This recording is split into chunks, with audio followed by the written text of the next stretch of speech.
یہ حدیث جس میں خلافت علی منہاج النبوہ کا ذکر ہے اس کا انہوں نے ذکر کیا سوال میں، اور اس حدیث کے آخر میں ہے کہ اس کے بعد دوبارہ آخری دور میں نبوت کے راستے پر خلافت قائم ہوگی، اور ایک مقام پہ جا کے رسول کریم صلی اللہ علیہ وسلم نے خاموشی اختیار کی، ثم سکت.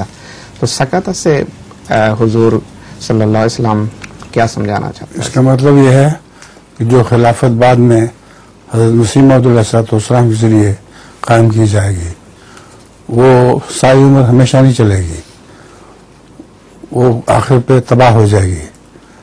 جیسا کہ رواج ہے کائنات کا، سورج چڑھتا اور ڈوبتا بھی ہے، بڑی بڑی قومیں بلندی میں گئیں اور پھر نیچے اتر آئیں.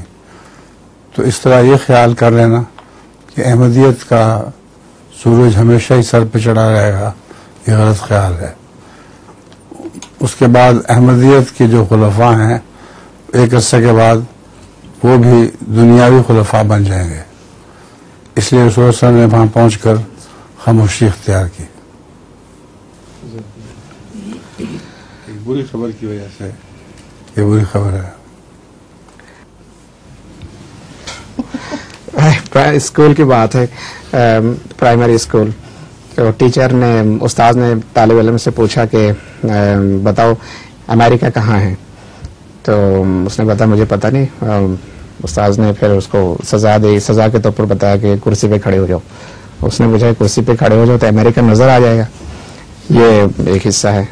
اور دوسرا حصہ امتحان دے کے آیا طالب علم، تو اس سے پوچھا کہ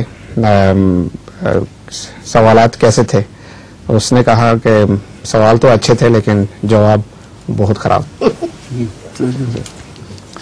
اچھا ایک اور بھی ہے لطیفہ. ایک انسپیکٹر گیا اسکول میں، دیہاتی اسکول میں، وہاں جا کے اس نے ایک شعر پڑھا اور پوچھا یہ کس کا شعر ہے؟ تو بچوں نے ڈر کے مارے کہا کہ جی ہمیں معلوم نہیں ہے. انہوں نے استاد سے پوچھا تم بتاؤ.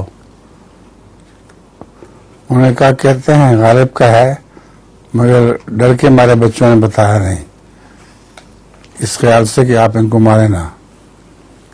تو وہ اس کے ہیڈ ماسٹر کے پاس گیا، ان سے پوچھا کہ تم بتاؤ یہ شعر کس کا ہے؟ وہ کہتا معاف کرنا شعر تو میرا ہے. یہ سب ڈرے ہوئے ہیں مجھ سے، اس لیے نام غالب کا لے دیتے ہیں، شعر یہ میرا ہی ہے.